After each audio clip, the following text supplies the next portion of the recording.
안녕하세요. 리오입니다.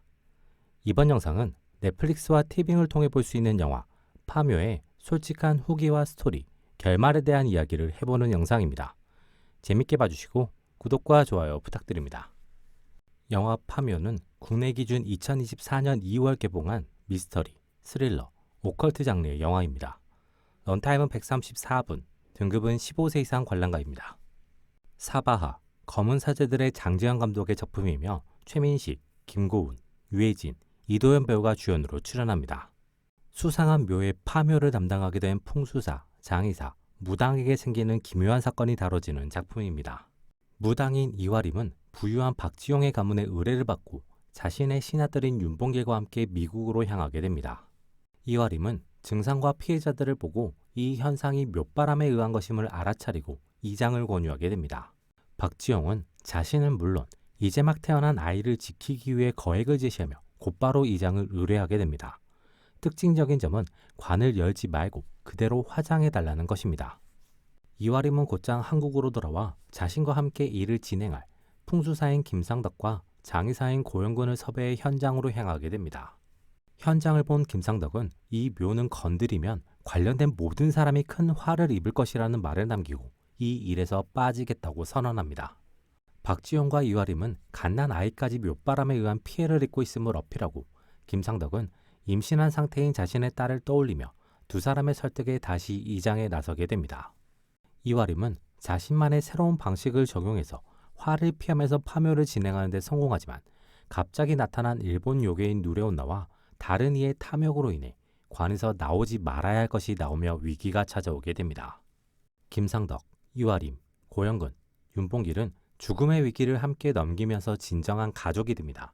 이전까지 이화림에게 김상덕과 고영근은 까다롭고 꼰대스럽지만 함께 일을 하기 위해 관계를 유지해야만 하는 사람들이었습니다. 김상덕, 고영근에게 이화림은 뛰어난 능력을 가지고 있지만 이익을 위해 자신들을 속일 수 있는 존재라고 생각했습니다. 하지만 이화림과 마찬가지로 일을 함께하기 위해 관계를 유지해 나가고 있었습니다. 윤봉길은 이화림의 신하들로 이화림과 비슷한 위치였습니다. 그로 인해 이화림과 마찬가지로 김상덕과 고영근과 비교적 가벼운 관계만을 유지하는 모습이었습니다. 하지만 이들은 서로를 믿고 죽음을 각오하고 함께 다이묘 오니를 상대하며 하나로 결속되어 가족과 같은 관계가 됩니다. 이러한 관계가 잘 표현되는 장면이 엔딩입니다. 김상덕의 딸 결혼식을 참석하는 것은 물론 가족들이 함께 사진을 찍는 차례에 이화림, 고영근, 윤봉길은 함께 사진을 찍게 됩니다. 결과적으로 오니는 김상덕의 선한 마음으로 깨어나게 됩니다. 파묘를 위해서 함께 일했던 창민이 누레온나를 죽이면서 동티 현상을 겪게 되자 그 현상을 풀어주기 위해서 김상덕이 묘로 다시 가면서 첩장을 발견하게 되고 선한 마음으로 그 관까지 화장을 치러주기로 마음먹으면서 일이 발생하게 됩니다.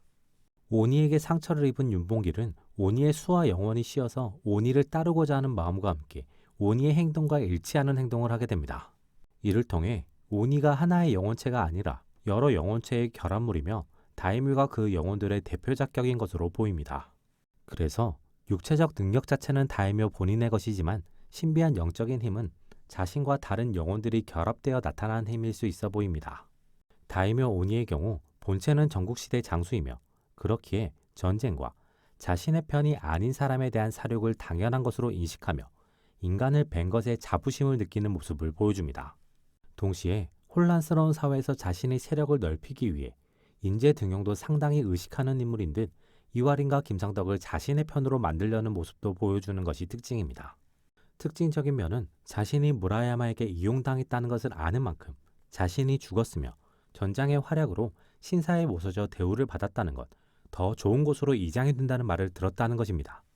하지만 깨어난 오니는 자신이 무사이던 시절만을 떠올리는 모습을 보여주는데 무라야마에 대한 배신감과 자신의 현재 처지를 부정하기 위해 생전의 시절의 모습에 매몰되어 있는 것일 수도 있어 보입니다. 오니는 결과적으로 모두의 선한 마음으로 소멸됩니다. 일본이 심은 한반도의 허리를 끊는 말뚝을 없애고자 하는 김상덕의 선함과 윤봉길을 반드시 돌려놓겠다는 이화림의 선함입니다. 그리고 이 두 사람을 동료로 생각하며 그들이 옳은 일을 하고 있기 때문에 함께할 수밖에 없다는 고영근의 선함이 모두 합쳐져 결과적으로 오니는 소멸하게 됩니다. 박근현은 생전에 일제에 충성을 다했던 조선인으로 많은 재산과 권력을 가지고 사망했습니다. 그로 인해 그의 묘를 지키는 병력이 상당함을 무라야마가 이용해 다이묘를 이용한 말뚝을 지키는 용도로 박근영의 묘를 이용하게 됩니다. 박근영은 자손들이 자신이 남긴 돈으로 잘 살면서 자신을 향한 제사는 지내지 않으면서 굶주리게 되고 분노하게 됩니다. 동시에 강력한 힘을 가진 다이묘로 인해 주변 생물이 일본 요괴화되는 만큼 박근영의 혼령 역시 일본 귀신화되었을 것으로 보입니다. 그로 인해 극의 설명처럼 자신의 굶주림과 억울함을 바탕으로 사륙만을 목표로 하는 일본 귀신이 되어 자손들을 찾아가 살인을 저지른 것으로 보입니다. 박근영은 다이묘와 마찬가지로 자신의 묘를 이용한 무라야마에 대한 원망과 자신의 묘 혹은 다이묘의 관이 이장되어 편해지길 바라는 마음을 담아 무라야마의 한반도의 허리를 끊는 계획을 이야기해 주기도 합니다. 하지만 본인이 저지른 살인으로 인해 그리고 계속될 살인을 막기 위해 염도 받지 못하고 좋은 곳으로 가기 힘든 비오는 날 화장되고 맙니다. 영화 파묘를 나름대로 평점해보자면 100점 만점에 90점으로 할 수 있겠습니다. 영화 파묘는 한국식 오컬트를 기반으로 미스터리, 스릴러, 공포 장르를 매력적으로 재미있게 잘 표현한 작품입니다. 거기에 인물들의 관계 변화나 귀신들이 가진 욕망이나 행동에 대한 이유에 대한 설명과 상황에 대한 전개도 체계적이고 인상적으로 만들어져 있습니다.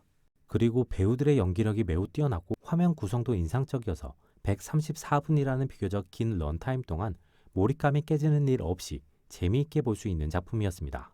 공포, 오컬트, 스릴러, 미스터리 장르를 좋아하는 사람에게는 망설임 없이 추천할 수 있는 작품입니다.